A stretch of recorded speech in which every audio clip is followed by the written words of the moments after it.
저희 어머니께서는 지금 86세 은퇴 군사님이신데, 여러분 시골에서 1년 다독상을 받기 위해서 5번, 1년에 6번 읽어서는 1등을 못합니다. 맞죠? 예, 시골에서는 우리 군사님들이 하루 종일 성경을 읽기 때문에 14독, 15독을 해야 1등을 할 수 있습니다.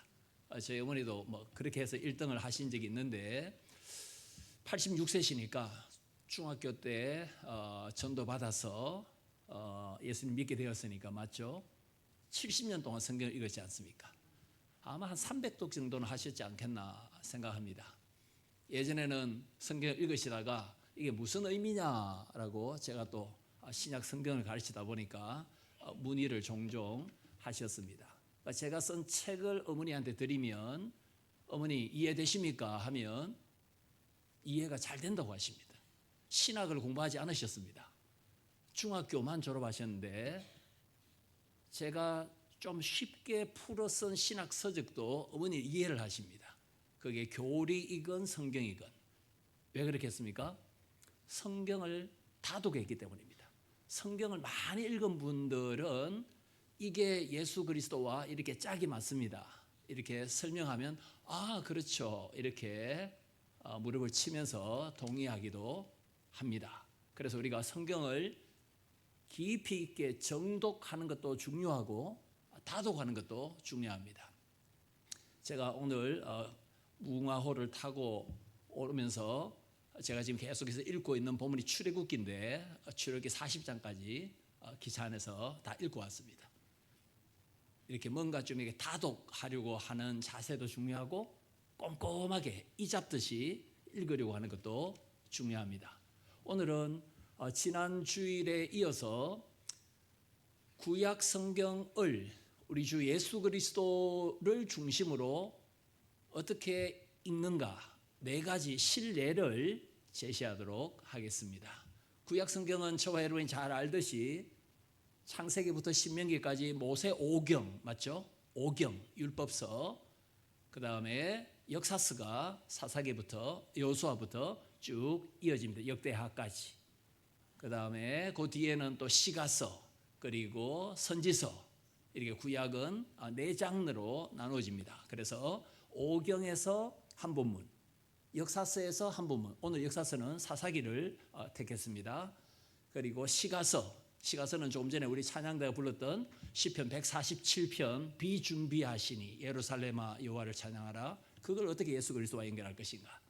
그리고 선지서는 스가랴 14장 초막절을 지키는 것으로 끝나는 스가랴 14장을 예수 그리스도와 어떻게 연결할 것인가, 이걸 한번 살펴보도록 하겠습니다. 이 4가지를 살펴보기 전에 좀 전에 찬양대가 찬송했는데, 여러분 찬양대 찬송이 아주 은혜로운데 어느 본문을 근거로 해서 만든 찬송일까요? 찬양대는 아마 알 것입니다. 혹시 기억나십니까? 시편 139편이죠. 시편 139편 8, 9, 10절입니다. 내가 하늘에 올라가더라도, 날개치며 하늘에 올라가도 하나님 거기 계시며, 날개로 훨훨 날아서 바다 끝까지 가더라도 하나님은 거기 계시며, 무소부재하신 하나님이죠. 그리고 주의 오른손으로 나를 지키십니다 라는 시편 139편. 제가 이 찬송을 들으면서 이것은 예수 그리스도와 연결될 수밖에 없다라는 생각을 해보았습니다. 다시 말씀드려서 어떤 찬송을 듣거나 설교를 들을 때 우리의 머리가 팽팽팽팽 돌아가야 됩니다. 저 말씀은 신약에, 구약에 어디에 있는 말씀이다, 그리고 이 말씀이 예수 그리스도와 연결된다, 이걸 우리가 자꾸 떠올릴 수 있어야 합니다. 이게 이제 말씀의 단단한 음식을 먹으면 이런 훈련이 됩니다. 하나님은 어디에나 계시다, 무소부재하신 하나님. 결론은 이게 이제 에스겔서 48장 마지막 절이 여호와 샴마 맞습니까? 이게 에스겔서의 마지막 구절이거든요. 하나님은 거기 계시다, 우리와 어디든지 동행하신다라는 말씀이죠. 그래서 시편 139편 10절은 에스겔서 마지막 절 여호와 샴마와 관련되고, 결국은 마태복음 28장에 세상 끝날까지 내가 너희와 함께하리라 라는 말씀과도 연결되고, 그리고 시편 139편에서 오른손으로 우리를 붙들어 주신다 했잖아요. 그죠? 하나님께서. 그죠? 성경에서 오른손으로 우리를 붙드시는 장면이 계시록 1장에 나옵니다. 계시록 1장에 보시면 예수님이 환상 중에 밤모습에 나타나셔서 오른손으로 7별을 붙잡고 계시는 장면이 있습니다. 7별은 에베소, 스무나, 버가모, 두아디라, 사데, 빌라델비아, 라오디게아, 소아시아 7교회의 사역자들을 7별이라고 부릅니다. 무슨 손으로 붙으십니까? 능력의 오른손으로. 이렇게 다 지금 예수 그리스도 중심으로 시편 139편이 에스겔서 48장을 통과해서 마태복음 28장의 임마누엘 약속을 거쳐서 계시록 1장에 도달하기까지 주님은 우리가 어디를 가든지 함께 하시고 임마누엘 하시고 우리를 붙잡아 주고 계신데, 왼손이 아니라 오른손을 붙잡고 계시죠. 웨스트민스터 신앙고백서 5장에 보시면 하나님의 섭리를 설명할 때, 여러분 섭리할 때 섭자 있지 않습니까? 섭자가 이 손수변의 귀이자 3개입니다. 손수변이 들어갑니다. 손이 들어갑니다. 이것은 당길 섭자거든요. 손으로 붙잡아 당기다.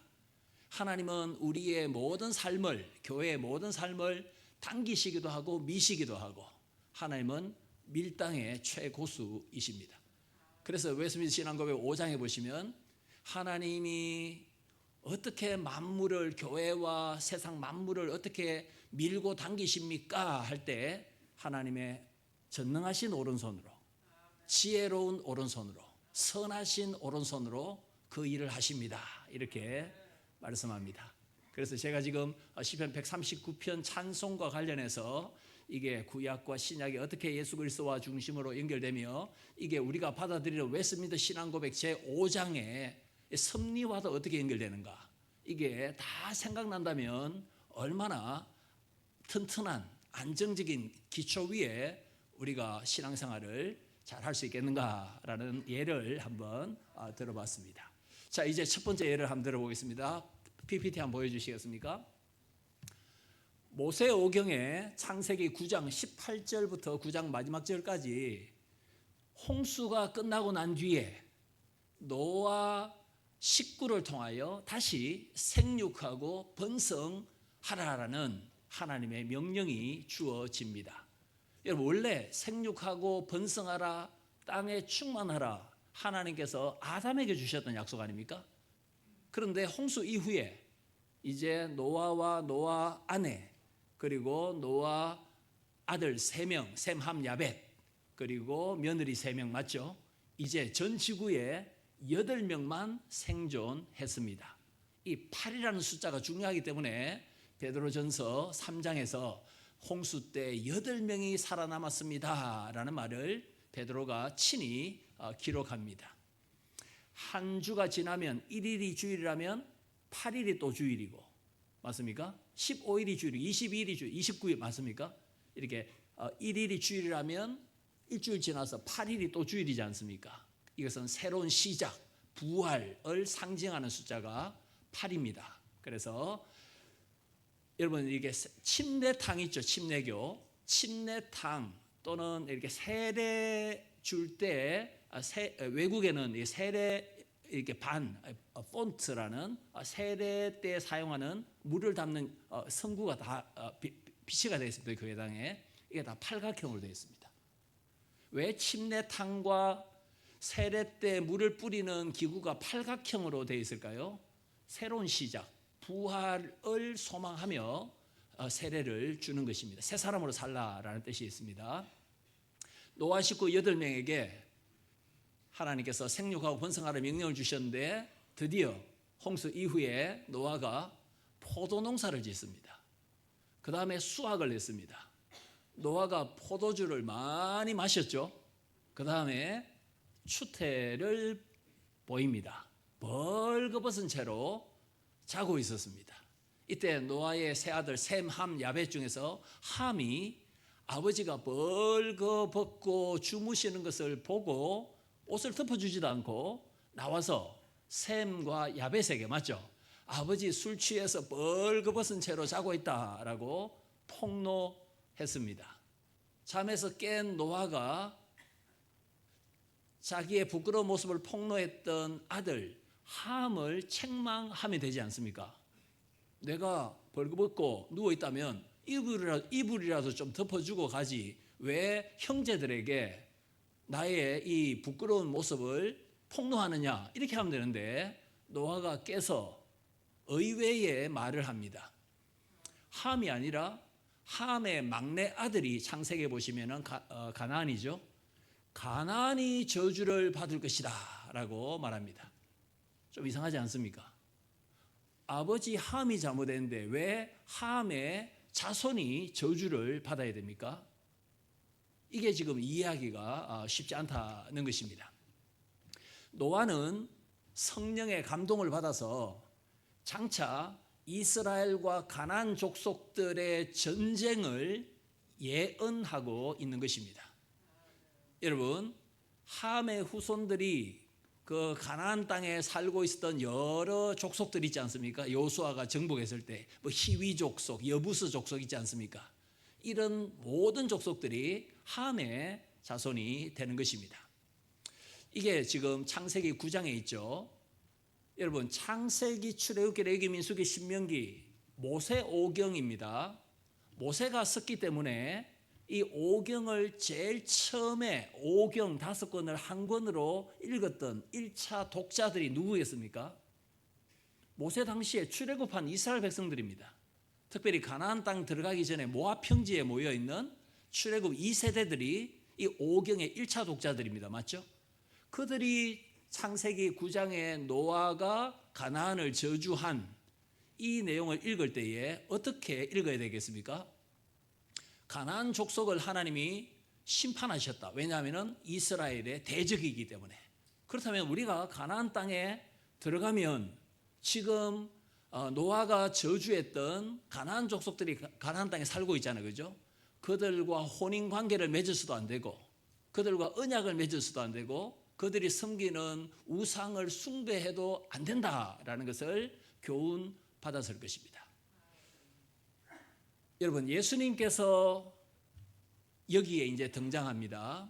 왜 등장하느냐면, 여러분, 스가랴 14장에 보시면 다시는 가나안 족속들이 있지 않을 것이다 라는 예언이 등장합니다.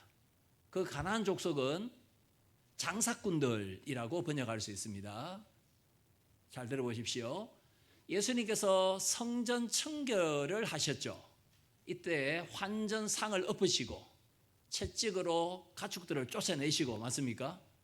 강도의 소굴로 전락한 하나님의 그 기도하는 집 성전을 정결케 하셨습니다. 누굴 쫓아내셨습니까? 장사꾼들.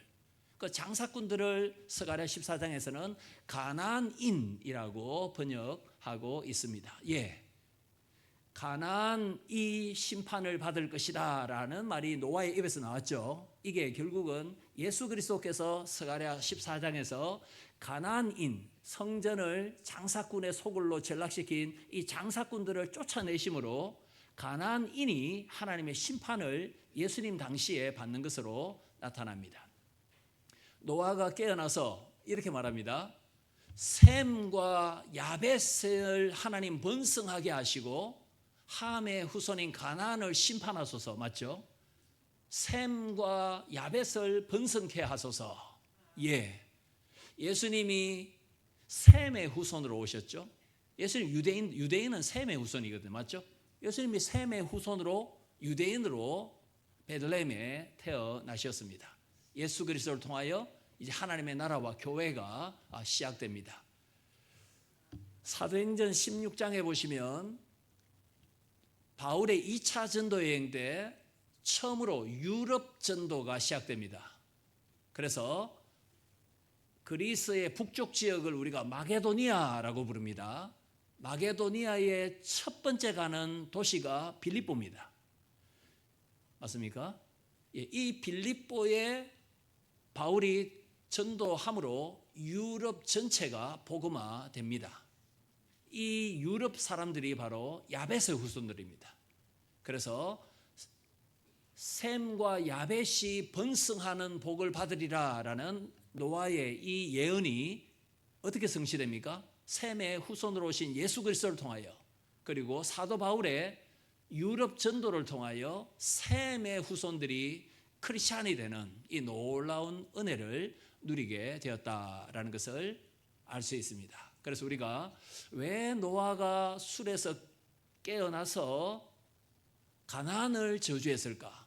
장차 이스라엘과 가나안 족속들이 대결할 것을 미리 말했고, 가나안은 패망할 것이고 하나님의 백성인 이스라엘이 승리할 것이며, 예수 그리스도는 셈의 후손으로 오신 구주시고, 사도 바울을 통하여 유럽 전도를 통하여 야벳의 장막이 흥왕케 되는 이 일이 사도행전 16장을 통해서 성취된다라는 것을 우리가 알 수 있습니다. 이만큼 하나님의 구원의 역사는 시간적으로, 점진적으로 확장되고 성취되고 뻗어가고 있다라는 것을 창세기 9장을 통해서 한번 살펴보았습니다. 이제 두 번째 보도록 하겠습니다.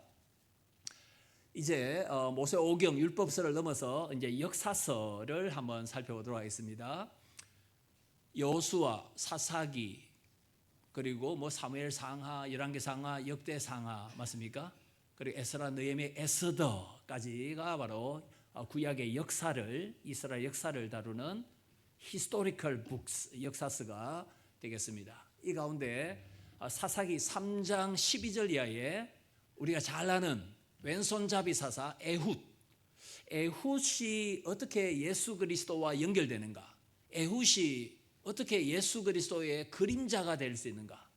예수 그리스도는 에훗의 어떤 면에서 실체가 되는가를 한번 살펴보도록 하겠습니다. 여러분, 사사는 왕은 아니죠. 그러나 이스라엘의 지도자였습니다. 왕정 시대 이전에 하나님은 사사를 통해서 역사하셨습니다. 이스라엘의 사사를 하나님께서 한 12명 정도 보내주셨고, 동시대에 이스라엘 북쪽 지역, 남쪽 지역, 동시대에 두 사사가 같이 활동하기도 했습니다. 가장 유명한 사사는 삼손이 되겠습니다. 실제로 삼손은 사사기 13장부터 저기 21장까지 사사기의 한 반틈 정도를 차지하는 인물이 삼손입니다. 삼손과 비교하면 그렇게 유명하지 않지만 왼손잡이 사사로 알려진 에훗, 주전 한 1200년경을 배경으로 하는 것이 사사기입니다. 주전 한 1200년경입니다. 예수님 태어나시기 전에 한 1200년 전에 사사들이 활동했습니다. 여러분, 이스라엘 땅에 있으면 요단강을 건너서 오른편에 이스라엘의 세 대적 국가가 있습니다. 암몬, 모압, 에돔입니다. 암몬과 모압은 아브라함의 조카 롯의 후손들 아닙니까? 맞죠? 에돔은 에서의 후손들이고, 그죠? 암몬, 모압, 에돔, 이 모압 왕 에글론이 이스라엘을 정복했습니다. 이때가 주전 1200년경. 여러분, 사람의 이름마다 다 뜻이 있습니다. 맞죠? 모압 왕 에글론, 에글론이 송아지라는 뜻입니다. 그러면 이 모압 왕 에글론의 체구가 송아지처럼 살이 좀 통통하고 좀 비둔했다라는 표현이 실제로 사사기 3장에 나타납니다. 자기 이름의 뜻대로 송아지처럼 이렇게 살이 많은 그런 사람이 모압 왕 에글론이었습니다. 사사 에훗이 여러분 왼손잡이입니까? 오른손에 장애가 있어서 왼손만 쓸 수 있는 사람입니까? 한번 들어보십시오. 오른손에 장애를 가진 남자, 이렇게 에훗을 사사기 3장은 소개합니다. 이쉬, 남자, 여테르, 장애인, 핸디캡, 야드, 손, 여미노, 오른손, 이렇게 되어 있습니다. 왼손이라 말이 없습니다. 오른손에 장애를 가지고 있는 남자 에훗, 오른손을 쓸 수 없기 때문에 왼손만 쓸 수 있는 것입니다. 그건 단순한 왼손잡이다 이 말이 아니죠, 그죠? 장애인이다라고 볼 수 있습니다. 에훗이 몇몇 이스라엘 사람들과 함께 모압 왕 에글론이 여리고의 여름 별궁에, 모압 왕이 여리고의 여름 별궁을 거기에서 통치하고 있는, 이스라엘이 모압의 식민지 상태입니다. 그래서 조공을 바치기 위해서 에훗이 몇몇 이스라엘 사람들과 함께 여리고에 있던 여름 별궁에 가서 조공을 바쳤습니다. 얼마나 수치스럽습니까? 할례 받지 못한 모압 왕을 숭배하고 있는 이스라엘 백성의 처참한 모습을 한번 보십시오. 조공을 바치고 난 뒤에 어디로 돌아오느냐 하면은 길갈에 도착합니다. 여러분 구약에 보시면은 여호수아 당시에 가나안 땅을 정복할 때 길갈에서 뭘 행했습니까? 할례를 행합니다. 유월절을 지킵니다. 맞습니까? 가나안 땅 정복할 때 할례를 행해버리면 군인들이 움직일 수 없죠. 하나님이 지켜주시니까 할례를 행하라, 언약의 표를 내라라고 남자들에게 요구를 하셨죠. 그죠? 할례를 행하고 하나님과 언약을 맺은 장소, 거기에서 유월절을 가나안 땅에 들어와서 처음으로 지켰던 그 장소가 바로 길갈입니다.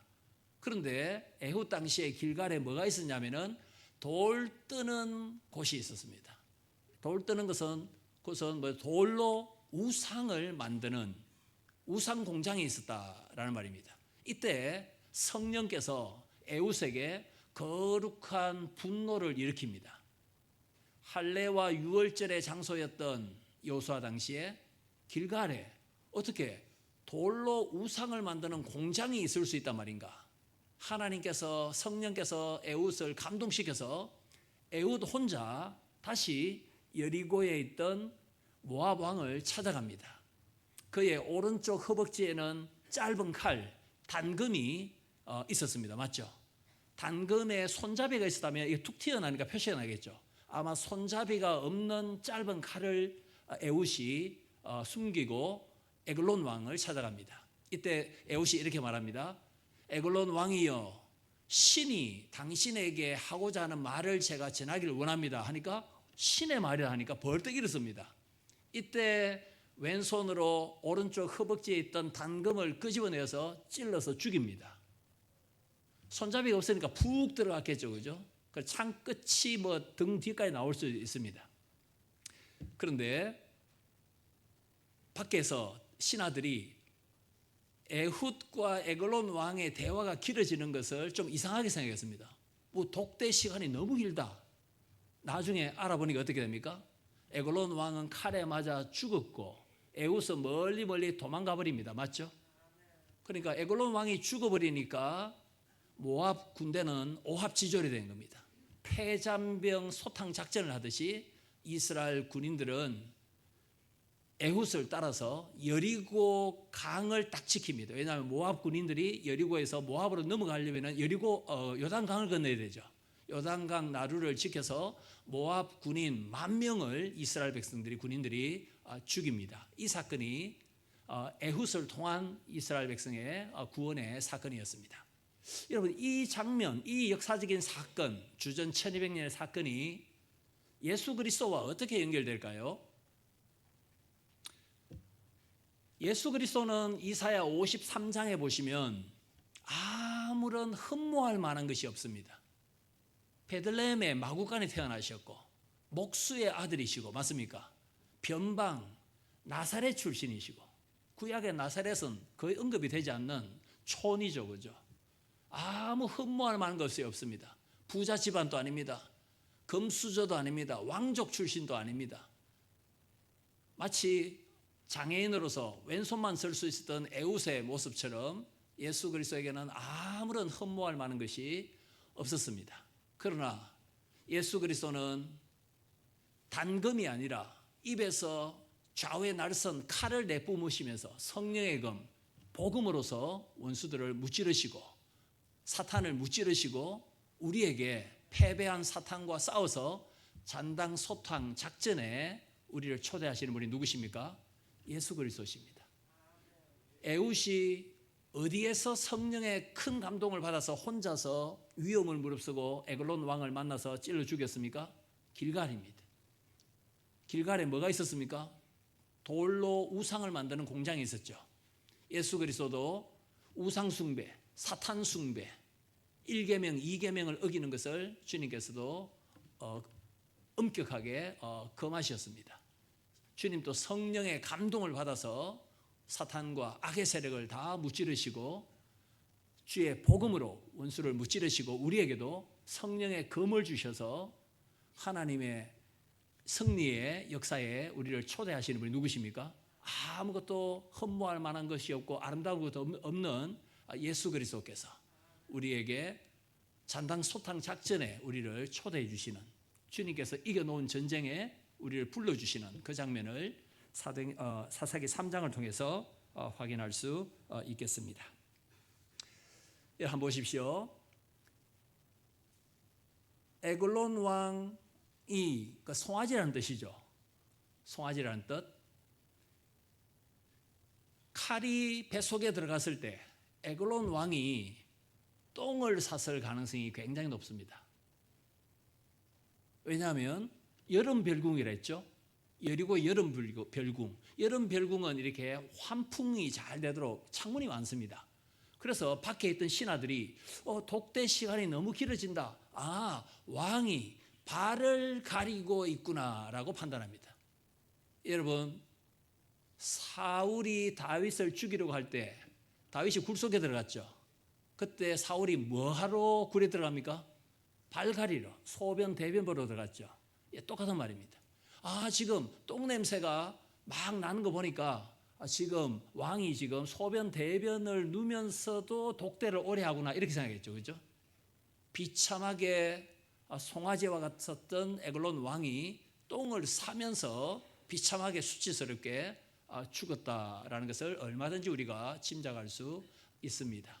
사탄의 세력을 주님께서 완전히 코가 납작하도록 십자가와 부활로 멸망시키시고 하나님의 복음으로 복음의 승리의 행진을 계속해서 주시는 분이 모압의 실체이신 에웃의 실체이신 예수 그리스도다라는 것을 알 수 있습니다.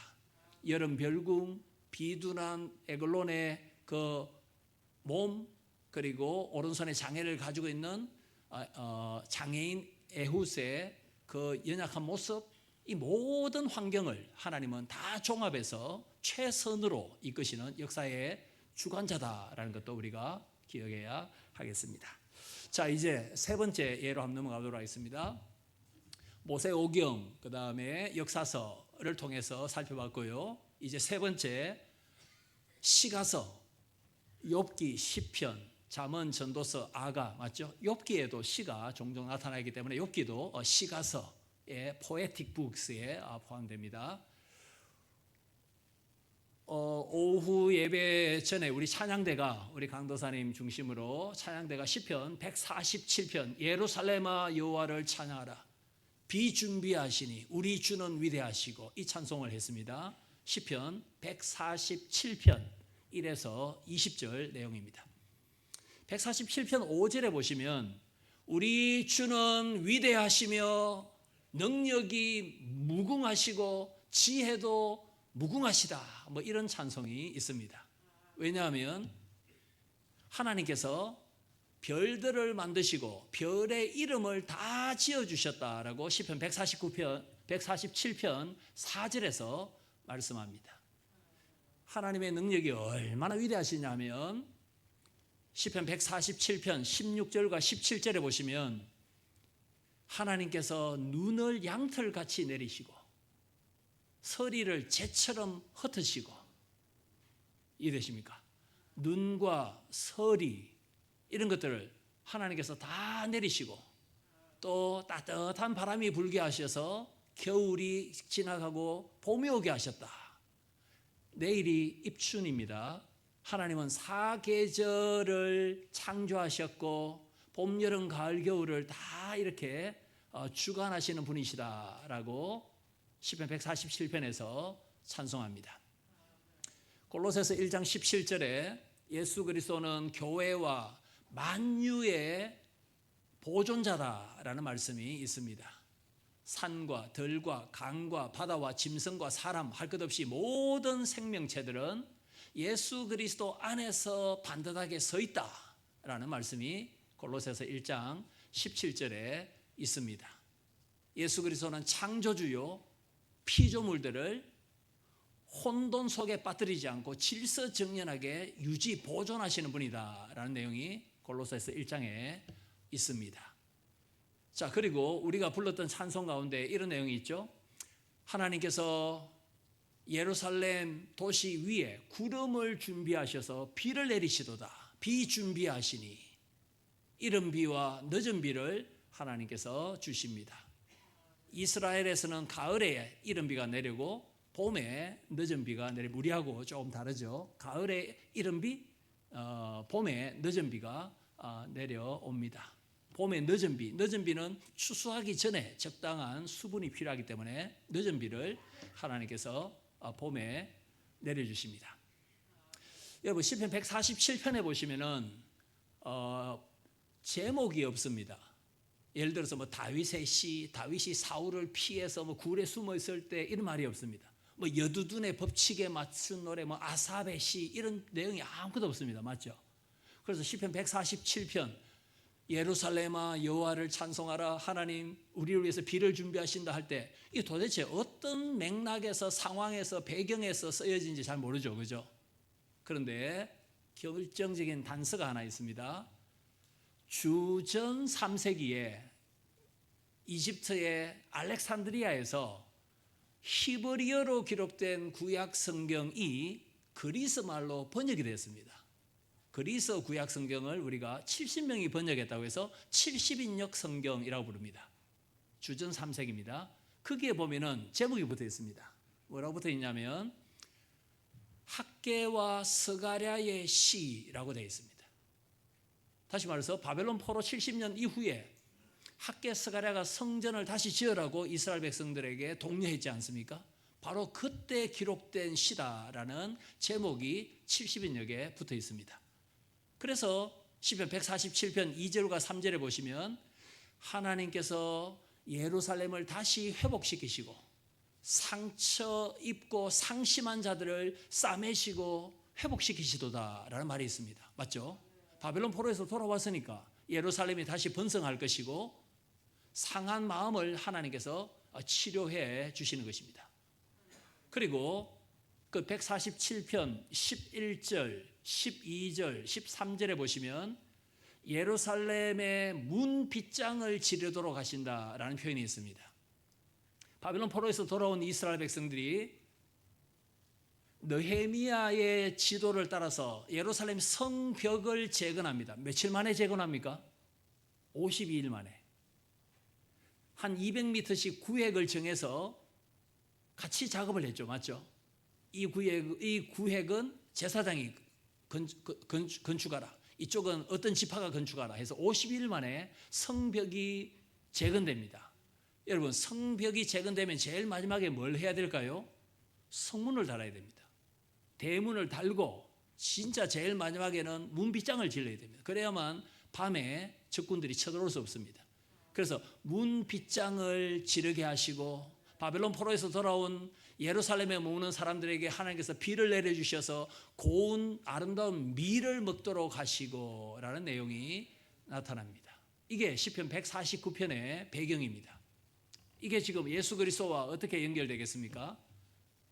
저와 여러분은 바벨론 포로에서 돌아온 사람들이 아닙니다.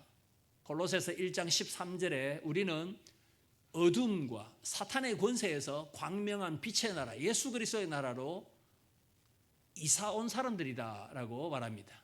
우리는 지옥의 형벌과 사탄의 소나기에서 그리고 죄와 가난과 비참 가운데 스스로 헤어나올 수 없었던 우리를 하나님 아버지께서 우리가 아직 죄인 되었을 때 독생자를 보내셔서 우리를 건져주셨지 않습니까? 영적인 출애굽, 영적인 출바벨론을 한 저와 여러분 누구 덕분입니까? 예수 그리스도 덕분에. 그래서 우리가 예수 그리스도 덕분에 구원을 받았기 때문에 하나님께서는 우리에게 은혜의 단비를 내리시고 가물어 메마른 땅에 성령의 단비를 내리시고 그리고 우리에게도 말씀을 주시는 하나님이시다라는 것을 알 수 있습니다. 시편 147편 15절과 18절에 하나님께서 말씀을 바벨론 포로에서 돌아온 사람들에게 주셨고 이 말씀이 말처럼 빠르게 달려간다라는 말씀이 있습니다. 바벨론 포로에서 돌아온 유대인들에게 제일 중요한 것은 성문과 문 빗장과 밀가루가 아닙니다. 비가 아닙니다. 제일 중요한 것은 하나님의 말씀에 순종하는 것이죠. 그래서 하나님의 말씀과 규례를 너희가 지켜라 라는 말씀을 시편 148편 15절과 18절에서 강조합니다. 이게 가장 큰 선물입니다. 말씀이 육신이 되어 우리 가운데 거하시는 예수 그리스도, 그리고 시편 147편 5절에 우리 주는 위대하시고 능력이 많으시며 지혜가 무궁하시도다. 하늘과 땅의 모든 권세를 가지고 계신 분이 누구십니까? 예수 그리스도. 예수 그리스도는 하나님의 모든 지혜와 지식의 보화가 감춰져 있다라고 골로새서 2장 3절에서 말씀합니다. 주님은 또 말씀이시고 우리를 영적인 출바벨론의 은혜를 주신 분이시다. 성령의 단비를 성천하셔서 10일 만에 성령의 단비를 부어주시는 분이 누구십니까? 예수님이시다 라는 것을 우리가 시편 147편도 전능하시고 지혜로우신 예수 그리스도께서 우리를 구원하셨고 끊임없이 우리에게 은혜의 단비를 부어주신다라는 걸 통해서 확인할 수 있습니다. 이제 마지막 예를 한번 들어보도록 하겠습니다. 오경, 그리고 역사서, 그 다음에 시가서 살펴봤고 이제 마지막으로 선지서를 한번 살펴보도록 하겠습니다. 스가랴 14장 16에서 21절인데요. 초막절을 지키러 놀랍게도 이집트 사람들이 예루살렘으로 올라옵니다. 예루살렘에는 하나님의 성전이 있었기 때문에 사방에서 예루살렘을 올 때는 무조건 올라옵니다. 맞죠? 하나님 계시기 때문에, 왕의 도성이기 때문에 무조건 사방에서 예루살렘으로 올라옵니다. 이렇게 말씀합니다. 스가랴 선지자가 바로 바벨론에서 돌아온 이스라엘 백성들에게 스룹바벨 성전을 지어라 라고 독려했던 선지자죠. 주전 한 500년경에 활동했습니다. 만약 이집트 사람들이 초막절을 지키러 예루살렘으로 올라오지 않는다면 하나님께서 이집트에 비를 내리지 않겠다라고 심판을 예고합니다. 여러분, 지금부터 2500년 전에 농경사회에서 비가 오지 않으면 산업은 붕괴됩니다. 비가 오지 않는 것은 저주고 심판이고 죽음입니다. 그래서 초막절을 지키는 것은 유대인이나 이방인에게 이것은 목숨처럼 중요한 일입니다. 이집트 사람들 가운데 남은 자들아 다 초막절을 지키러 예루살렘으로 올라오라 라고 말합니다. 여러분, 예루살렘 한번 가보신 분들 있으시죠? 예루살렘에 그 성벽이 있지 않습니까? 예루살렘 성벽 안에 살 수 있는 인구가 한 7만 명 정도 됩니다. 그렇게 큰 도시가 아니죠. 그런데 이집트 사람들도 가을에 초막절을 지키러 예루살렘에 올라오고, 갈릴리에 살던 유대인들도 초막절을 지키러 예루살렘에 올라오고, 디아스포라 유대인들도 다 초막절을 지키기 위해서 예루살렘에 올라오면은 아마 예루살렘에 모인 숫자가 30만 명, 40만 명이 될 수도 있습니다. 그러면 무슨 문제가 발생합니까? 초막절을 보통 일주일 동안 지키는데 제사를 지내면서 절기를 지키지 않습니까? 평소 7만 명의 예루살렘이 30만 명 정도 모일 수 있습니다. 그러면 뭐가 부족하냐면은 고기를 삶을 솥이 부족합니다. 이때 스가랴 14장에서 뭐라고 말하냐면 예루살렘 집집마다 있는 솥을 다 가지고 와서 고기를 삶아라 이렇게 말합니다. 예루살렘 성전 안에 있는 솥만 성물이 아니라 하나님을 위해서 바쳐진다면 일반 가정집에 있는 솥도 거룩한 기물이 될 수 있다 이렇게 말합니다. 놀랍지 않습니까? 그리고 이집트 사람들이 초막절을 지키러 이집트에서 예루살렘까지 온다면 뭐 타고 오겠습니까, 여러분? 말 타고 오겠죠. 그래서 말방울에까지 여호와께 성결이라는 글자를 새겨라라고 말합니다.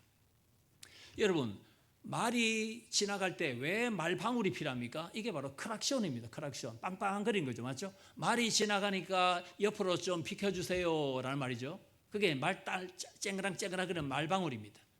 원래 여호와께 성결, 하나님께 거룩이라는 문구는 어디에 적혀 있는 겁니까? 출애굽기 28장의 대제사장의 의복을 보면 대제사장에서는 관에 맞죠? 모자에 여호와께 성결 Holiness to the Lord라는 말 적혀 있잖아요. 맞죠? 그런데 이게 어디에 이제 적힌다고요? 말방울에. 대제사장의 모자하고 흔한 말방울이 비교 대상이 됩니까? 안 되잖아요. 그런데 이제는 스가랴 14장 이제는 된답니다. 말방울처럼 흔하고 보잘것없는 것도 초막절을 지키러 갈 때 하나님을 섬길 때 도구로 사용된다면 그것도 대제사장의 모자처럼 거룩하다. 이걸 지금 가르쳐주고 있는 것입니다. 그럼 이게 지금 예수 그리스도와 성령님과 어떻게 연결되겠습니까? 강대상 예배 중에 꼭 필요하죠. 맞죠? 일종의 성물이라 할 수 있습니다. 여러분 집에 있는 피아노, 여러분 집에 있는 기타, 여러분의 휴대폰, 여러분의 자동차, 그걸 가지고 하나님을 섬기는 데 사용하면 그것도 성물입니까? 아닙니까? 맞습니다. 예루살렘 성전 안에 있는 것만 성물인 시대는 이제 끝났다 이 말이죠. 그죠? 우리가 성령의 전으로서 우리가 휴대폰을 통해서 컴퓨터를 통해서 악기를 통해서 어떤 물건을 활용해서 주님을 섬긴다면 그것도 강대상이나 어떤 교회당 안에 있는 어떤 물건만큼이나 거룩한 성물이 될 수 있다. 그런 시대가 신약에는 전개된다라고 말씀하고 있습니다. 이걸 우리가 어떻게 하면 적용해 볼까요? 자동차의 그 뒤에 유리에 아기가 타고 있어요. 이걸 한 번씩 붙이지 않습니까? 그것도 좋습니다. 맞죠? 아기를 사랑하는 젊은 부모의 마음이죠. 그 대신에 차 뒤에다가 Holiness to the Lord, 여호와께 성결 이렇게 딱 차의 뒤에 붙여놓으면은 교통 신호도 잘 지킬 것이고 위반도 덜 할 것이고 술집에 주차도 하지 않을 것이고 아마 일석오조의 효과가 있을 것 같습니다. 좋은 의미로 맞죠? 휴대폰에 여러분 자녀들의 휴대폰에 여호와께 성결 프린트해서 딱 스카치 테이프로 붙여놨다. 여호와께 성결이라고 붙여진 휴대폰 가지고 엉뚱한 거 보고 죄짓고 유혹에 넘어가고 이렇게 하겠습니까? 우리가 성령의 전이고 우리의 삶 전체가 하나님께 거룩한 성령의 전으로서 살아야 될 것을 스가랴 14장이 말씀합니다. 주님께서 보내신 성령이 우리 안에 내주하시고 우리가 성전이 되었고 우리의 모든 삶을 거룩한 산 제물로 바쳐야 되는 그 사명이 우리에게 있다라는 것을 스가랴 14장의 초막절을 통해서 말씀하고 있습니다. 정말로 중요한 초막은 바로 우리 자신입니다. 하나님이 우리와 함께 하시고 우리 위에 장막을 치고 계시다라는 말씀이 있습니다. 그래서 우리가 오늘 4가지 예를 한번 들어봤습니다. 마지막으로 제가 드리고 싶은 말씀은 이겁니다. 성경을 정독을 하셔야 되고 다독도 하셔야 됩니다. 그리고 성경을 읽을 때 이 구약의 말씀이 왕이요 제사장이요 선지자이시고 구주이신 하나님 나라의 왕이신 예수 그리스도와 어떻게 연결될까 이걸 혼자서 생각을 많이 하셔야 됩니다. 그게 잘못될 수도 있고 맞을 수도 있습니다. 이런 훈련을 자꾸 하다 보면 주파수가 딱 맞아지듯이 정확하게 예수 그리스도의 복음을 구약에서 발견하고 예수 그리스도와 연합된 자로 우리가 살 수 있습니다. 우리는 다윗과 연합되지 않습니다. 스가랴 선지자와 우리가 연합되지 않습니다. 우리는 사사 에훗과 연합된 사람이 아니라 우리는 예수 그리스도와 연합되어 그리스도의 장성한 분량에 충만한 데까지 자라나야 합니다. 그래서 구약의 위대한 성경의 인물을 우리가 닮아가야 하겠지만 더 중요한 것은 성경의 주인공이신 예수 그리스도의 복음을 우리가 발견하는 성경을 읽으면 다른 구절도 생각나서 예수 그리스도를 중심으로 연결시킬 수 있는 이런 훈련을 부단히 할 때 대일교회가 예수 그리스도의 복음으로 충만한 공동체가 될 줄 믿습니다. 기도하겠습니다.